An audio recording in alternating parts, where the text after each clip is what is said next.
message à l'ebosso na zui nzamba talisa kingai na mois de juillet na France. Un évangéliste, il est aussi prophète. Couple, moi Sambal Bazava, Basela Nzambe, Mobile Aza prophète, Aza évangéliste. Nzamba talisi ngai azomi mama kamnae la lolingi wanate. Nzamba lingi mingi alors alobi soki à se corriger berrer na été à retirer na mokili pe na mona talisingai matanga nae aza renommé en tout cas ayeba vraiment magasa mboka France la terre rapide de par-ci par là matanga nae ko za lokwa mutu mo ayeba na te so mutu akoteka nzoto ateka so mutu akoyiba yiba pona kaka ya pouvoir atikena nga la bête qui sala munene alors je sais pas nous avons tapé ça un message de ko soki message mutu na mutu ayeba message nae message na loba mkono ngo yebi ko zongela ngati zongela nzambe bon juste moi za na Kinshasa ayeba ni pe. Alors évangéliste wana Nzambe atombolier azo pour supporter gloire te. Son Nzambe otalisanga azo bimaka na basi azo ça n'importe quoi donc nzela oya utaki et compliquera vie na ye na mamba blocage ba pauvreté nzela wana Nzambe abimisa ki akapola ki na nzela wana parce que lelo azwi nzela wana Nzambe abimisa ki azongi sona parce que le roi zonga nzela Nzambe atalisinga que nzela wana nde ekomema échec na ye humiliation na ye pe komema ye na liwa. IHP Media, la chaîne qui vous édifie.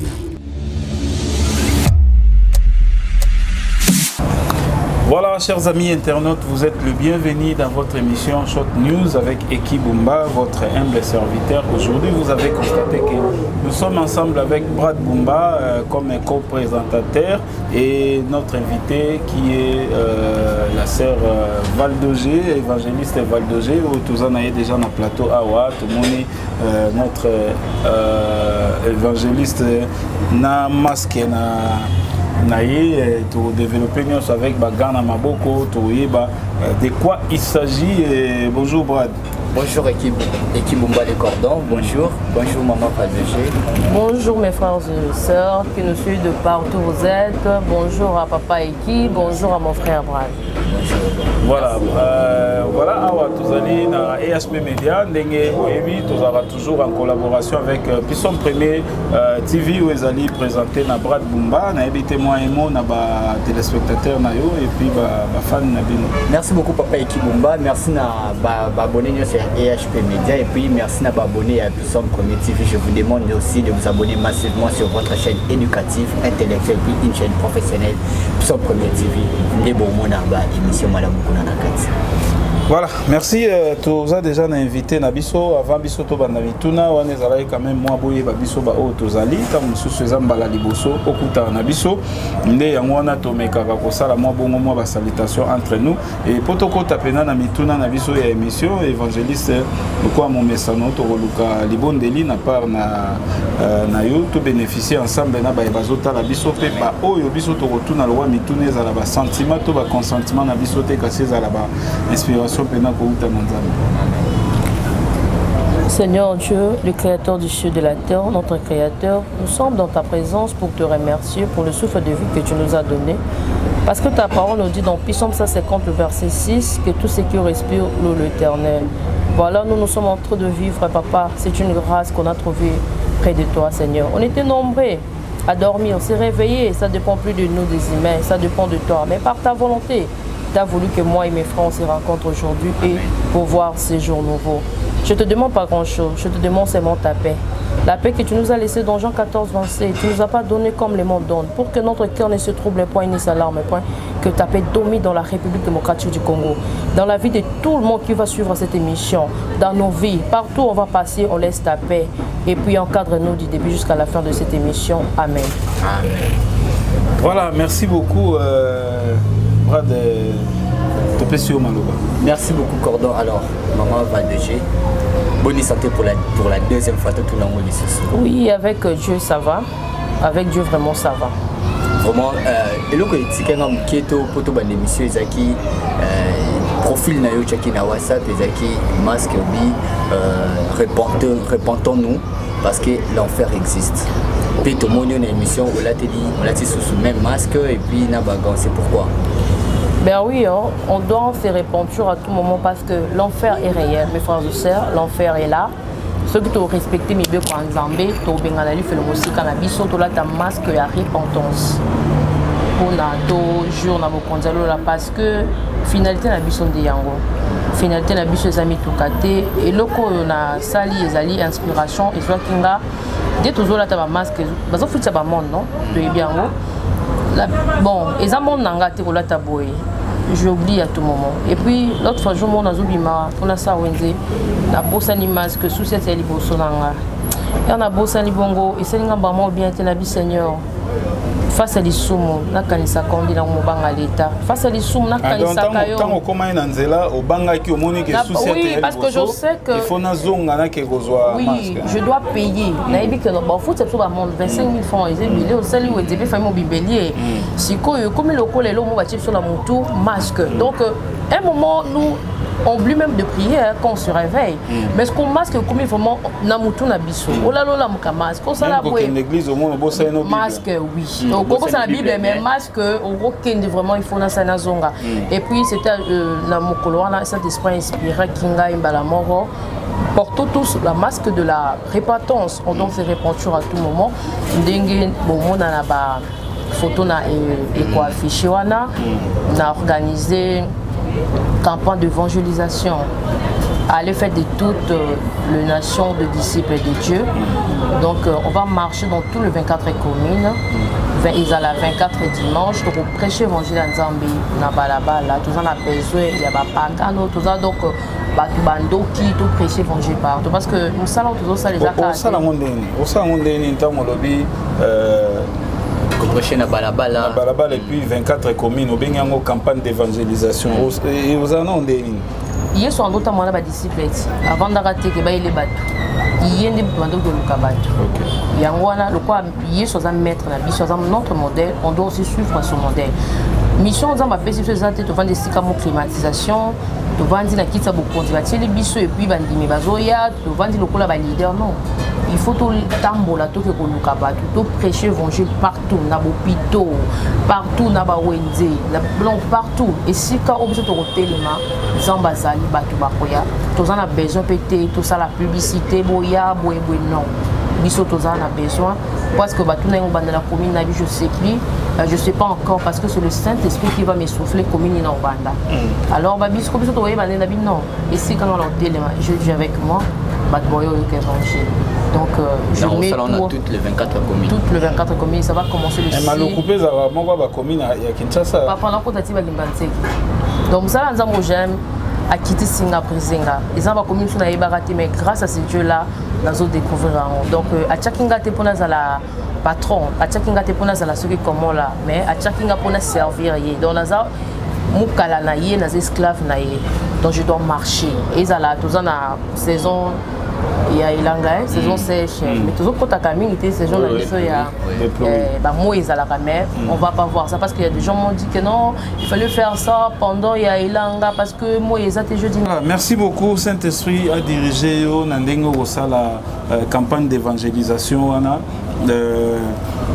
Parce que bando tambola nanzela obi ndenge Bible peso recommandé tous ala ba imitateur ya yemoko Christ ndenga sengaki alors to tambola na banzela est-ce que ba autorisation municipale peut-être aux yango to rosala ngo kaka ndenge ya la nango to bimika ka to ke rosala nini so ineti e rosala ke ba eko interpeller yo bilo moko ndengo ma précaution aux ya ba bilo kona ne ba risque on a bon c'est important tout ça la service à mon côté tout marcher pour n'amboka té tout marcher pour na tout voter mon quantité mais toujours évangéliser pour la gloire de Dieu enfin tout sauver Mili mon yabato. Attention et sali et quitter na moi c'est ça peut déranger.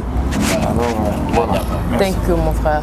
Donc toujours ça là ezali musala nzambe to toucher na biso pe motuté to zui na biso pe partir motuté Congo est vaste ici quand on recueille au téléma ils en a venu moko songolo pakala mais ceux qui na commune peut-être toucher exemple commune à limité de prêcher l'évangile. De prêcher l'évangile, tous a besoin de déranger Batouté, tous a besoin qu'il y a une unité, ma voix est là, très dispo pour évangéliser la parole de Dieu. Donc, nous avons conduit au Sala. Voilà, merci beaucoup à tous les téléspectateurs ou les internautes qui nous suivent. On est surtout mon Arabiso, peut-être na orphelinat, maison de l'espoir, ceux qui ont maison de l'espoir, ils allaient pour évangéliste Valdogé, pour flatter, mais na démarche nae à Salaka, moi mouvement nae pour la première fois que na équipe na biso de permettre tout le monde à place wana et biso pe lokwa tozaki ticket quand même na ba na ndenge ba condition na bango ezalaki et voilà nous continuons à évoluer ensemble. Donc nzamba pambola yo mama na ba démarche nyo sozo sala pe na ba misala ozo sala pona tina ya nzambe et merci ya pambola pepino et lo ngana moni makasi awa donc oza ko interpeller batu to ko lekango ka ndenge wana te parce que il faut que les gens comprennent quand même que et logo yo la télé masque na émission tona gan oyo lingo yebisa biso réellement nini tokota quand même na moi ba détail moké donc total la plus oyo l'état aza ko instruire biso te mais toyeba peke il y a spirituel pesali donc toyeba ke royaume des cieux ezali toyeba donc totikala na mutunde totikali na ba geste barrière en quelque sorte. Ouais, toyebi biso nyos mokinde tambola et liboso toyebi za kanzambe yami baleza l'état mais les lots tozoka moi nzambe ya komi na deuxième position l'état a matili kolo bamsu batie na sixième position pe donc ça fait bongo na ba affaire na bango. Oui, ça fait très mal parce qu'aujourd'hui les gens disent qu'on dirait Dieu n'existe pas bamsu bazoni nzambe donc mambebeli alors biso toza ba serviteur ya nzambe toza ba serviteur ya batuté lokola nzambe azali numéro 1 biso tozo représenter nzambe na se ya mambeli. Il faut biso ba serviteur de Dieu tokende envers l'état toi savoir comment on doit marcher. Ça se passe comme ça. Même ce totenga na ba Bible na biso awa ezala ki na à l'époque roi va sali comme faire consulter ba serviteur de Dieu à consulter ba prophète pour demander les kabozo ba ki obeng sabino bozo ba mbongo ba 100,000 ba nini siko ata ba beng sabino bolo ba nini kun. Mais si eux ils ont dessus bah oyo toye lelo et ça même katé. Vous comprenez? Bon, tout ce qui est problème est que moutayebi et le kozo salabi. So yebi le kozo salate. Alors le lot ça fait mal comme on a ba serviteur de Dieu ba komi ko ba manipuler ba bengi bino tout monde qui va déconfiner tout. Mais l'église Babo qui ont la dernière position. Alors, on a remarqué quand je passe partout, sans masque, calmement. Maintenant, il s'agit de l'église, obligé de masque, gants, mesures de distanciation sociale, respecter les barrières, quoi que ce soit, patati patata. Mon frère, il faut examiner ma camona, l'aide spirituelle, et ça, c'est physique. D'abord, quand on dit l'église, le temple de Dieu, obligé de s'allier autos. Les alliés ici, comme il y a n'importe comment. Mon frère, tu peux être dans la présence de Dieu. Dans la présence de Dieu, tu y as problème, tu y as célibat, tu y as stérilité, tu pauvreté, tu chômage, tu ce qui te cause la présence en Zambie, on oublie tout. Tout m'attaque. Mais les lots, moutazo qui est l'ecclésia, au Tchéyé, azo sambela, il y a la maladie. Quand je prie, il faut donc même sous des qui tout et malade là ça devient comme théâtre. Il faut la takash ne peut-être ndé nazo loba mingi boye nazo sambela ba tumsu ba ganga ka bazo beta maboko pour pepeane ko ozwa. Là ce n'est plus la présence de Dieu. Là est comme le kola ba bazo ki osa théâtre. Ça me baba mi batela vanzamba batela yo. Papa, ici je pars dans la présence de Dieu. Ce que tu as dans la présence en Zambie, tu as dans la présence en Zambie, tu as mis Sanaka. Amen. Na yé baroute que n'existe pas. Na yé bakate, il y a un barabatu. C'est dans sa prière. Tout à l'heure, air. Ce que j'ai avant, là je peux démarrer. Mais si tu as air tardive, je prie seul parce que si on a continué à roquer 2 heures. Tu crois surtout si on a coach en langue, na bo sanaka kemo qui existe pas.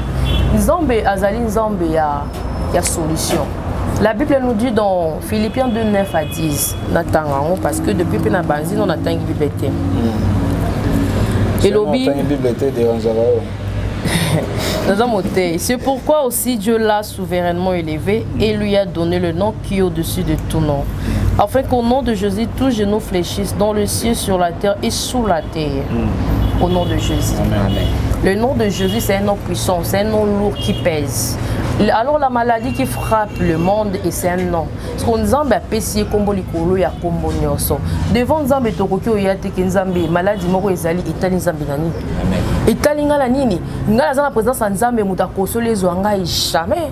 Les lopetons de monde na ba documentaire ba sali na bangomba ba toki na prier et ça na bato oyo ba boma ki bato. Je sais pas so yo ka ki on mikolo ba pexi bato na ba montagne. Ba la section na ba réseaux sociaux. La mituni Seigneur, quelqu'un qui est dans ta présence. Nous taillana comme ça là ma bien sima. Ba bomi sur plus de combien de personnes. Quand la ngomba na ba montagne ba tozo kinda kana. Mais je demande est-ce que ba tozo yé belo bazo kende ko sala na ba ngomba tout na ba temple to ngam na maboko bato.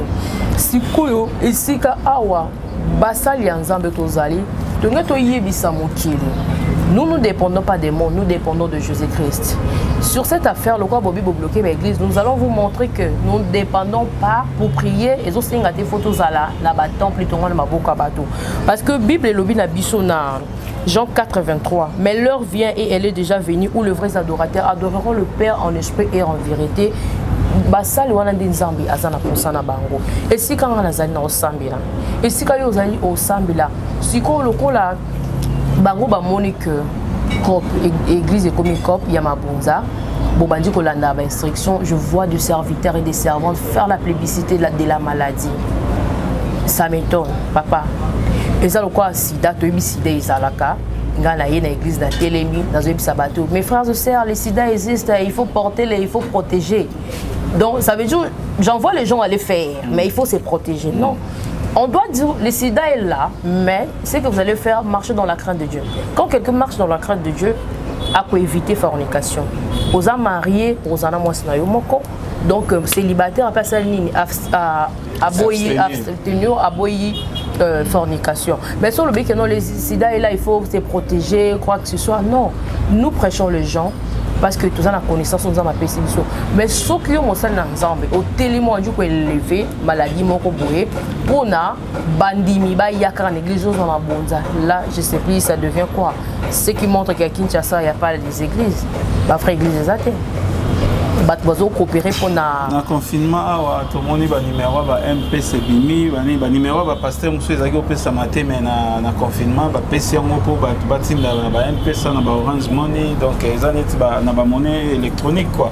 Mais bon tout ça kunaté merci na message wana to moni que souci ezali que même les hommes dédiés ba comprendre oyo ezali tâche na bango au sein ya société pe ya bana nzambe ezali ka raté que ba banda ko au ça la publicité sur la maladie et pourtant au ça la plus publicité à Jésus-Christ mais surtout toqué na domaine on excusez-moi surtout toqué na domaine on a tout le monde a belé en tout cas une place au côté bah ça l'ensemble va pesi biso moi ba impression ya komitombo la bango moko na biloko na bango par rapport je m'excuse il y a copé sabiso vraiment sango malamu to copé sabiso sango ya Yesu Christ. Pourquoi je l'ai dit tambola na ba église lelo 95% ya ba église au monde na photo ya pasteur tam sous sa chabo na montre moko peut-être ya Rolex to ya nini akanga photo ya chabo ba photo shooting pe mona mususu achebo azokanisa mususu donc c'est tous les photos ya ba pasteur ndé tozomona na ba affiche na liboso ba église na bango que plus que plutôt comme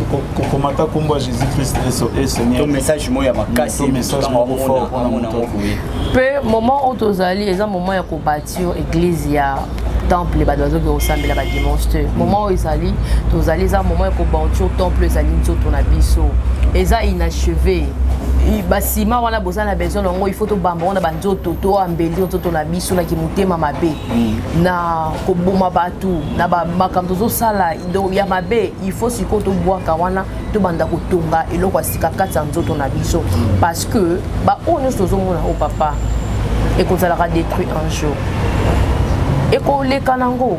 Mais le vrai nous biso avant mon lit mon abiso qui est dans l'eau là il faut tout bon ça non nous autres on zamba pesi biso dans les temples parce que ngala lobaka ba tu baso yimba na ko kina l'eau là na ngai na ko ta l'eau là l'eau les athées hein au vandi nora dimanche mon église au tiers action de grâce la beti maboko ngai na kena ngala selbe non l'eau la ndenge za wana pona ko kota ngo ezali facilité hein donc ndozo mona que le royaume baissier pour le violent on les bazo lobaka les gens la bateau ba ko téléma la cause ya vrai évangile bato va côté les malatina ko la qui sa mokili que y a un Dieu qui existe sur cette terre. Alors là les a facilité que non a rekende lola na rosala boy non. Qu'est-ce que tu fais? Et belé va vendre la maroc caraboué. Ba yena mokili ali sali abini aboti silisi akufi pour le bike non na kena lola non. Mission on zamba tchaki biso na mokili poto salela ye. Ye abunda ki pona biso. À se livrer même la croix maquillée tangi pour nga na auto comment auto zali l'autre zo kota na présence en Zambé sans demander l'autorisation à tout moment. Bon c'est biso atoza pour n'alité tout là que ça mokili que moi aussi je dois tout faire pour ce Dieu qui m'a donné le souffle de vie parce que c'est une grâce. Pour Bible le but que bah oui il va rosser l'Anzambé bah toi ça va me débrosser l'Anzambé parce que biso ça bon moi il on tout ça là. Vous allez voter potika makambo moment où ils étaient botina mbongo to ton église non l'église n'est pas encore préparée l'église si je parle les bateaux dengue et Corinthiens 6:19 et le binabiso l'église je parle de bateau baza préparé na rencontre en Zambie et on a aussi en Zambie aya na yete posoka yebo ata yete bato bazo kufa chaque jour so ba wana milimo zo bima wana bazo kende wa bato baza préparé na évangile te baza kaka nacha na contribuer na pesa kuna na sabato so komi kaka construction papa moi aussi naza jeune naza pour ça mbongo naza makambo belé bien naza ma responsabilité belé mais pourquoi quand je prêche je demande pas les mabonza je demande pas les mabonza pourquoi mais babi ceux qui te zo ça les massans au fond des incomplet mais Yesu bon Yesu leur a dit que na disciple na ya zo tambula batambula na panier je sais pas ce qui dans la Bible bo expliquer nga tout temps en leur Yesu zo tambula zo te na disciple na ya zaki mama bonza mo te ya te to chela ma bonza na moins car Yesu wana pa binga na bato ya côté kana temple ya Dieu ezanda ko ya tata na mai bien sûr ils ont significatif et le qu'on a Yesu salaki bato ba te kana temple mais likambo eza que bon quand tu prêches, mais il ne faut pas mettre l'esprit des mabonja. Parce que premier dimanche, à qui ils ont qui a des confinements, ils ont qui d'action de grâce. Mais je ne sais pas, vous raisonnez ce que vous êtes en train de faire. Tu es confiné, le confinement, il n'y a pas d'argent. La route de Minerval, mais ça les a quittés, mais la bango.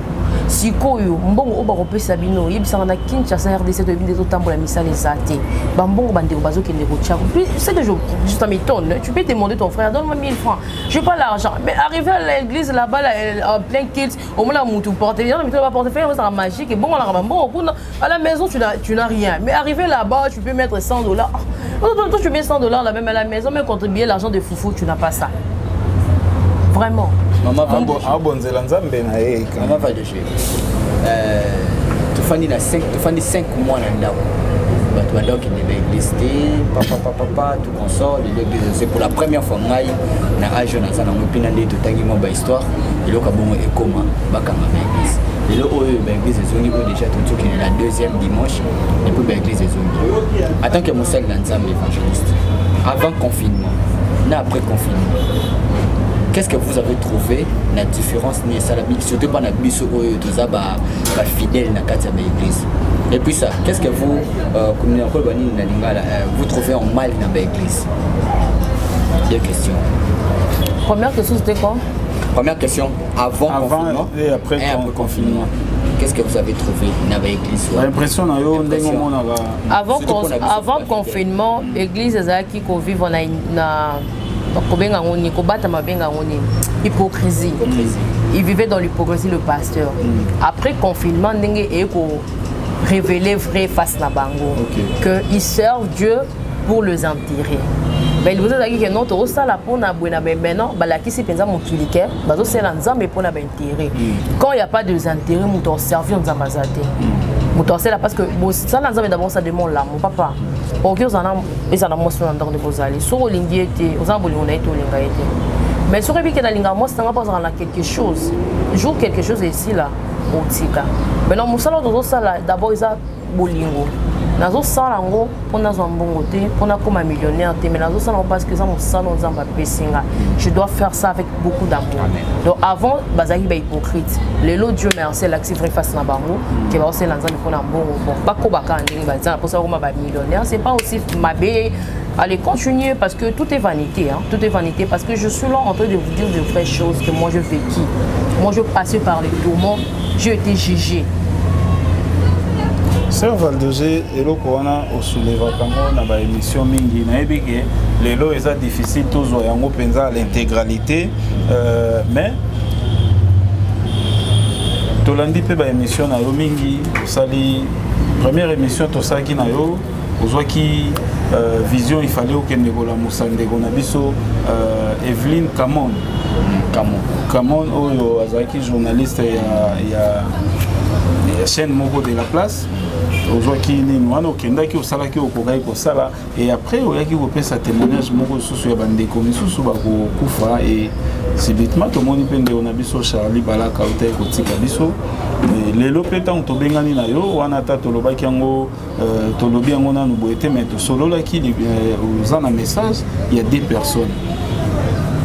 Évangéliste Valdogé makambo nini elekelaka yo okopesa biso ata mwa briefing nango mpo na baprochaine élément toluka mpena tosala témoignage wana mpo ekoédifie mpe. Je vais être bref. J'étais une fille qui ne connaissait pas Dieu. Ma sœur Andero Sambela leki nanga tozalaka na ye na kin parce que bandeko na miso baza ailleurs miso babala po toza na ye awa Andero Sambela un moment je me moquais de lui hey yo linga bo Sambela bo ndenge nini donc nazaki moi je suis pas hypocrite nganza mazonga na mokili via ba boîte de nuit via kindumba izaki finanga mais nzambe na bolingo na ye bine makambo isala makado moi na moko ya mabe donc azana réputation ya mabe mais nanzima ka bete un jour na koma on azalelo et puis na la randa côté je na bimi lelo lobby 24 sur 24 izaki vinanga pe na vanda boy donc na koko vanda na côté na ka lokola bazo bengala kende libana kende mais mon papa dit mais yo na bota bana mais yo za mwana moko sukisanga mutema comment moi mobimba bozala ndako magam tutu mulinga kanda côté mais sur le ndo sala na comme na ba boîte na zo ko avion na te na zo sango pour impressionner les gens que moi aussi je j'existe mais c'était pas ma vie na donc ko kade mo ko ba 2 heures bula lembi na nga boso zo kanda ko mala sko nga à l'époque ba boîte zaki ndeza lelo ba c'était ils font mais biso zaki ville obimi il faut dans la voiture ce qui les zaki voiture ezate bolali titongo parce que boko bima ba air tardif wana te mais lelo comme moi na coin A on continue boîte au melini nga ba voiture na à l'époque wana pe zaki pe mamboka ba réseaux sociaux boité bazo publier ba sinon elles ont peut regarder les galettes il y a ba sexte Dieu merci parce que oui biso zaki na ba nini boité ba les frères rouges ils connaissent bluetooth ils connaissent frères rouges ba époque wana donc la bandi vit moi la moquille na bandi vivre vraiment moi na moquille et donc moi la moko moi na mabe moi la mozo salonnaire ya libota te voilà to so la wana so to côté yango yekende mais sikoyo ce qui s'est passé pour être en bref un moment ils ont en 2016 si je me trompe pas la mois de février dans l'amour qui comme d'habitude moi je croyais que l'amour qu'ils allaient biso habitude quoi na ça les journées ma na regard au sein na la penser na mutu to bon la vie to sala boy to so basoki mokili je sais pas na comme na butu na ila lale dans l'aile comme d'habitude la prière na petite sur na to la nembe to mora prier na kipe na ngate ce qu'on a dans la Bible côté langa par ignorance sur une docaye à côté la Bible akimi mais attends la Bible était richesse des awa la Bible na tika Bible mpandi mais je priais en étant dans cette village je partais à l'église nazena catholique et mon besoin bien sang de réveil donc na action de grâce na chana comme d'habitude sikoyo là to la butu donc komi na ba tongo ok à partir à butu na ba 2 heures molimo de bimaki mais la constaté qui a monté parce que j'avais pas bougé j'étais toujours allongé sur le lit donc comme la tongo lek na ando la 4 Naomi a kinda s'arranger que musala tika mwana na école na biso de bien matin des araso et 7 heures bakangi porte pesa matonga munene na monseigneur moké donc faut la 4 heures arranger moi na et puis ma mtu belé siko erna yoki a telemi na ebisi Naomi si maman Sarah za maman mona quartier to benga na kombo maman Leki ando pesa so ba chartrer en crédit ba boudin de to ba boudin des ara déficit no le lobby so tellement pe molimo e relier zaki derrière na moto là na makanisi lobby na tongo na lia boudin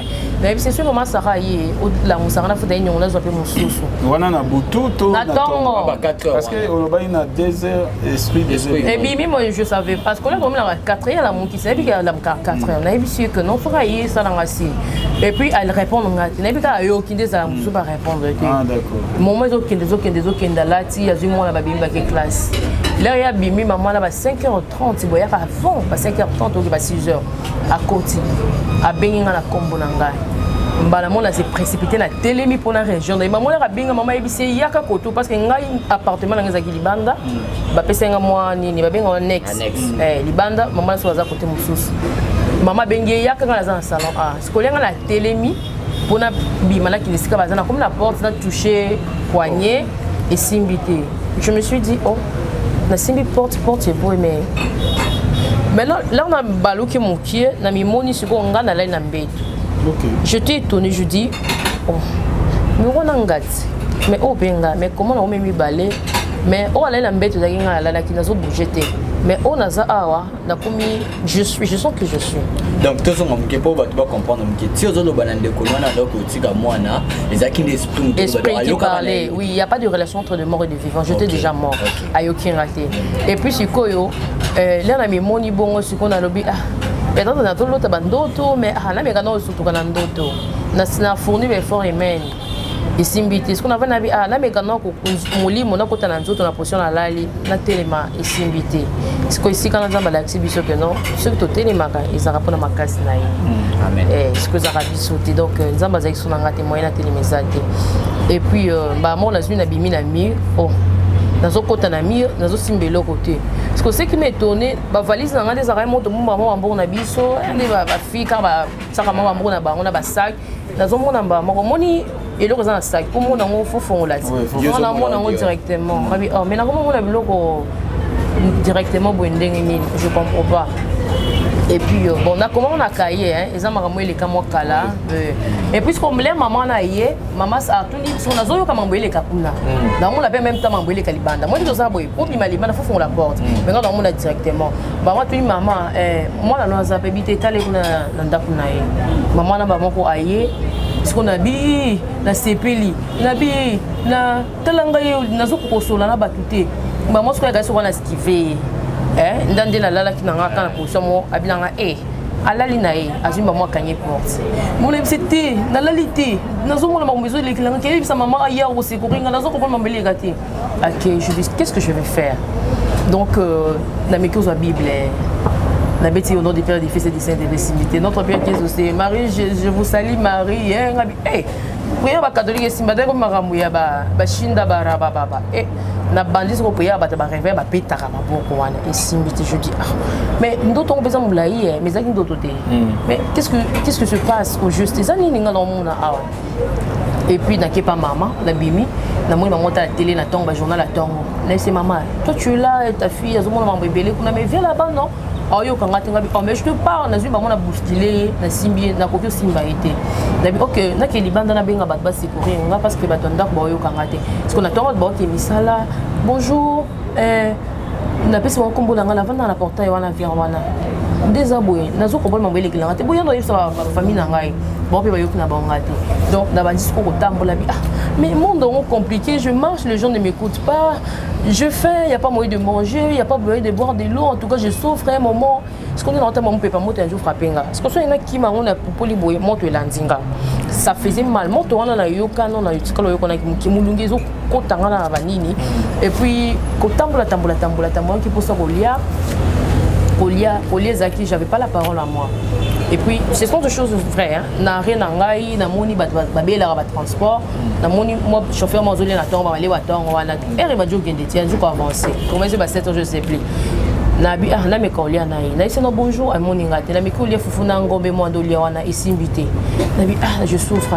Na jo kasko mo pe ba monto ndesiaka ou. Lokola et puis pour ça solana bateau je me suis dit mais dans Mokili j'avais une famille auto solana bango maintenant ici je suis seule il y a pas de gens parler avec moi tout le monde ne m'écoute pas personne ne me voit mais moi je vois des gens en tout cas c'est bizarre mais qu'est-ce qui m'arrive au juste c'est quoi au juste un moment nazo tambola c'est si qu'on a dans nzamazo mais ma mère bisiki binazo mona la njo mona makambo et puis sikoyo na moni bat bazo swana na yebina pekisa mo bazo yokanga tenga mais bazo swana ni parce que pour être bref na avancer parce que makambo zaki belé directement une voix m'a appelé à mon nom c'est que c'est ngabi nabi cette fois-ci ba yokinga nabi dans une seconde na mukili nanga ba yokinga ba mo abinanga nazala posa ba continuer on parlait en lingala nazala posa ba continuer je dis de compte nazala ba compte on peut sa moto la tu que tu Seigneur, il m'a dit oui. Directement, je me suis prosternée. Là, c'est la balise qu'on tremblait. Donc, et ça, là, n'a dit qu'on tremblait. Bah, mon habit, n'a pas quand on peut ça, yo, et puis na moi ce que le beaucoup moko tendu vers moi grande main et puis mis ce que le rôle écran et singa regard parce que à la tali na moi ce que mokili otozali na moi on salité na bi oh mais mokili parce na outil c'est bizarre quelle est abi outil on a binga na outil na mokili abi nanga oye bamon abandi ou l'accent image nanga de la botamaki ba vinos na ndo sala donc au balbara jugement nzambe ya mokito ko kima to tin ba voka mais kuna personne va échapper dans ces jugements. C'est le moment où c'est corrigé, mais on a vu tout petit comme tu m'as bien. À la piscine, on est dans le cola, dengue, dans ça va vie, il y a des ordres. Je dis, mais Seigneur, dans tous les cas, vous voyez pas comment on dengue, pour vendre les colos. Si on a dit colos, on a d'autres langues, d'autres langues, non, je suis avec toi, j'habite en toi. À la piscine, ce que événement est ça, en réalité, dans l'homme, il y a trois. Il y a l'esprit, il y a l'âme et puis il y a le corps. L'esprit, c'est moi Dieu. La Bible il vient à tout moment. Il faut tous rester vigilant parce que mon collaborateur doit éviter que ça soit mon lit à l'accent que événement dengue salama qui pour se retrouver que je te plus en vie. Bah moi pendant deux que na kufite binanga non. Mutakufa ate akabona lia molimo. Et ngabona kunga lebe comme ça mutakufa ndete mona kana seka ya lali na yesi na ngoto sakana to sama tout que makamsuzo zela biso kuna. Bah moi abi molimo la ngibimaki. Je reviens à tout moment, tu n'es pas prête. Donc, si on vivra au temple, parce qu'il y a un une fois que je te laisse, c'est pour cela que le corps est abandonné. Je dis, ah bon, ça se passe comme ça. Ah bon, ah oui, il y a un aïba qui m'a ramené sur lui en dehors, en dehors,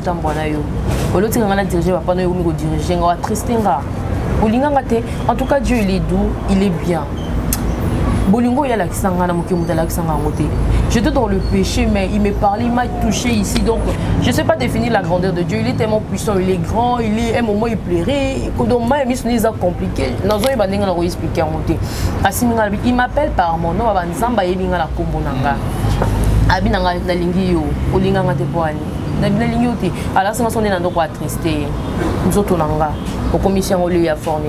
pourquoi? Ils attendent plein. Je dis, ah bon? À l'accident de la côté d'un motel, je dis, oh, mais comment ça se passe comme ça?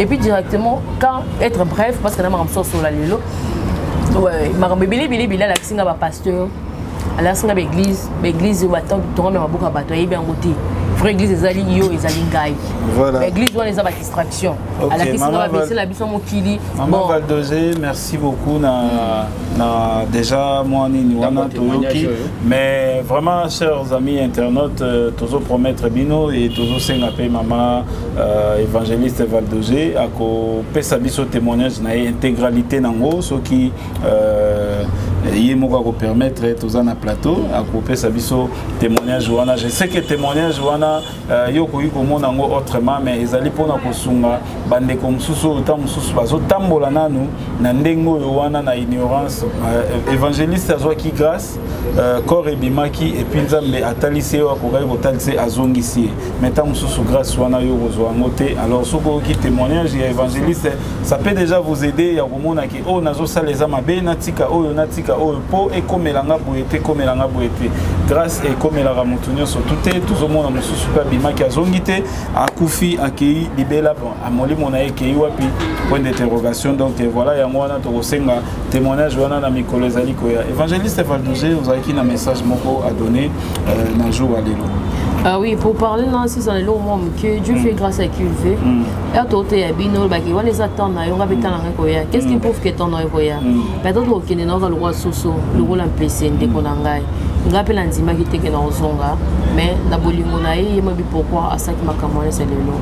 Nous autres, ils ont vanité, nous autres, ils ont vanité. Donc, nous avons son retour là-bas. Premier message dans le PSA, ils allaient, il y a Congo.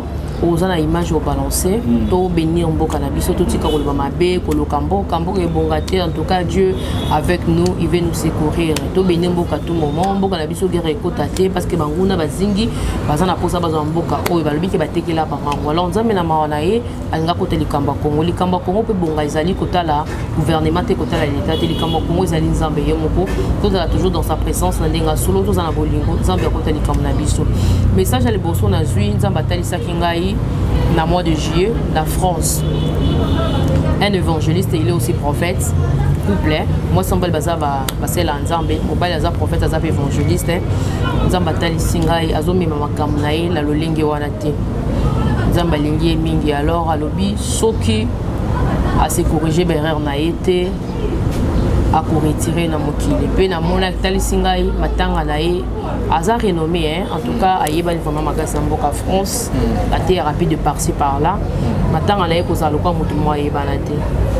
Pe bato bato sa aventure na bango batamo bato minene ba pasteur minene bato balobaka boyela matanga wana te et puis nzamba yo kotal sanga le même pasteur en France on a évangéliste plutôt aza prophète en France aza ko organiser nini moya bonzambi trois zones na sala on a salle nzamba tali singa si on a salle on a cher mais ba moyen na bango za limité trois zo singa bato ba s'aimer de façon que ba louer salle. Alors Nzambe azo sepela lolingi bazo e mama Nzambe bongo te na basal banini parce que Nzambe ko atali singai ba ça n'importe quoi pour ba ileka mbongo ya Africa sal. Ce muta ko teka nzoto ateka ce muta ko yiba pona kaka ya pour faire ateka non la bête qui sala munene. Alors je sais pas Nzambe taper ça un message de ko soki message mutu na muta ba message na ye. Message na lo ba mkono wa yebi.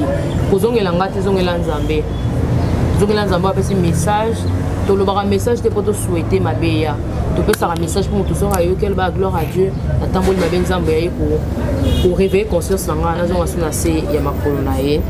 Et puis deuxième message, c'est qui évangéliste moi dans Kinshasa, à Ebanipe. Alors évangéliste wana Nzambe a tombolier azo pour supporter gloire te. Nzambe otali sanga azo bimana basi azo ça n'importe quoi. Donc nzela oya utaki et compliqué à vinailler na mamba blocage ba pauvreté nzela wana Nzambe abimisa ki akapola ki na nzela wana parce que lelo azwi nzela wana Nzambe abimisa ki azongi sur la parce que le roi zonga nzela na Nzambe atalisinga que nzela wana nde ekomema échec na ye humiliation na ye puis komema ye na liwa. Donc ndeko message na ye nango pona kopesa évangéliste na Kinshasa mwana mobali eza yango wana quand on donne de message eza pour ça la maté eza pona yo muntu ozongela Nzambe na yo ozonga suna présence na yo senga ye pardon message azaki na yo pesa. Voilà, merci beaucoup. Message est passé. Message est vraiment particulièrement pour des évangélistes. Évangélistes Mogo en France, où baza couple épée, baza pays renommé selon la prophétesse Ndenge Aouti Koloba et puis évangéliste Mogo Pena Kinshasa, Teyaka et Ayepaza renommé. Aebani et voilà donc tozonga na makolo Nzambe ndenge message pesami et kosunga peut-être nzela wana déjà ezalaka nzela o ekotsaka bokauki ekotsaka makambo ebele na vie na yo e compliquera vie lelo Nzambe separa yo na nzela wana pesi position mususu et en fait de compte Nzambe a constaté que komi ko attristé ye katina yo na vie oyo ozo sala lelo donc o se repentir to ozongana se ya makolo ya Nzambe eza bongo na tenga miteka eza bongo papa message za ya Nzambe za ya bisoto Nzambe mutalobe bazongela ngate balukana Nzambe. Voilà, donc inutile ya ozongela roi et ya ozongela prophète to mona ki roi oyo prophète ayaki kopesa ye message azongela prophète Esaïe pas roi Ézéchias.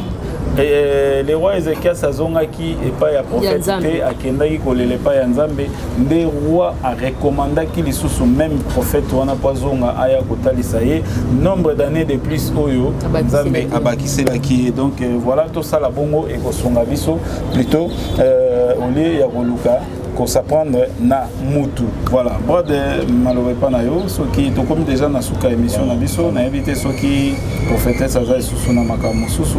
Yango na ina tout la communauté, en tout cas papa maman prophétesse évangéliste pas de Dieu. Merci beaucoup d'abord pour un témoignage qui toque puis un message qui toque au PC. Souvent ça arrive au PC message boyé et puis ba omo lukabino na bandenge mo boye na nenga mabe.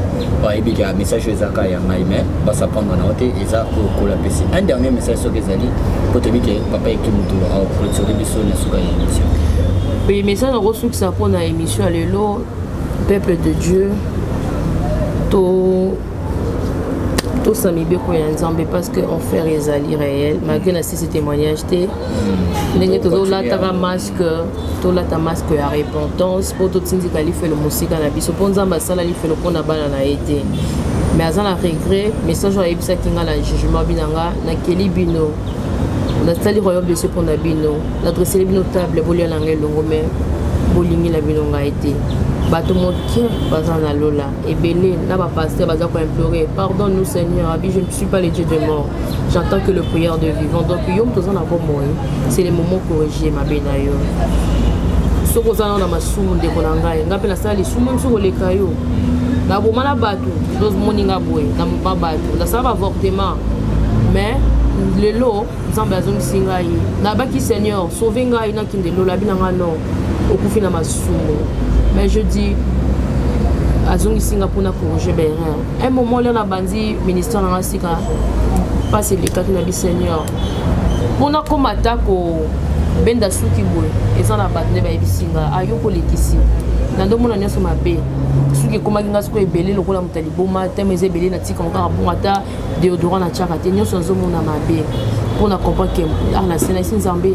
Na corrigé des erreurs, na sengi bato pardon, na libota na tamboli, je me suis excusé auprès de tout le monde dans sa mabe. Mais zone on a la kufana kende, na journal, parce que on a moins le quoi, on a oumli mingi na ok sur les faits. Mais Zamba na raté, je vais t'utiliser aux amoussal na pour propager l'évangile na partout. Je dis non Seigneur. Naïbina mukibal ba moi ça côté yaté zamba sunga to ça l'émission pona to tombola point wana ya batpati mais la moi ça côté yaté donc que Dieu soit avec vous to bangaye to tambola na to lingaye et puis je dis merci à tout le monde balanda qui biso du début jusqu'à la fin et puis mon frère collègue pasteur en France pasteur Dival en tout cas c'est trop gentil nandingi tozo makam toujours travailler ensemble et puis tout le monde je vous salue merci. Voilà, merci beaucoup, Brad. Vous en avez la parole au niveau de surtout pour nous contacter. Ah, d'accord. On peut nous contacter, comment il va faire. Le numéro n'a rien affiché déjà. Bon, oui. Ah, d'accord. Voilà, merci beaucoup. C'en est fini pour aujourd'hui. Merci Nabino Nyosoto, Bopesa Gita Nabino vraiment.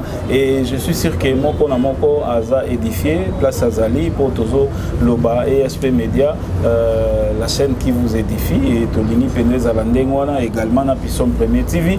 Voilà, tous s'abonner toujours. Et puis, Soko Gandé, mission au Moné Pambolio, ça l'effort, il y a Kotine de la Monde de Komosusu, Yosa en France, Tinde la Tandeko, il y a Canada wana yo poza na Canada tindela ndeko ya Australie to ndeko ya UK et gosala bien pour yepe apambwa malolenge yo opambwami. Voilà ezalaki ya bino équipe Mbao ya présenter émission azalaki accompagné na Brad azalaki co-présentateur ya émission ya lelo to yambaki bongo évangéliste Valdoger oyo bosibo message pe kolanda e mingi et pas na biso. Voilà tozana e prochainement bo kolanda témoignage na e pe bo kolanda sous point oyo et lo bamaraming ezalana moi plus de polémiques moi c'est à côté tout le monde c'est à côté to kolanda yango à travers nos émissions. Voilà to komi na suka émission biso to lo bagana suka émission na biso ensemble na batali na biso lokumu ezonge pa yao. Bye.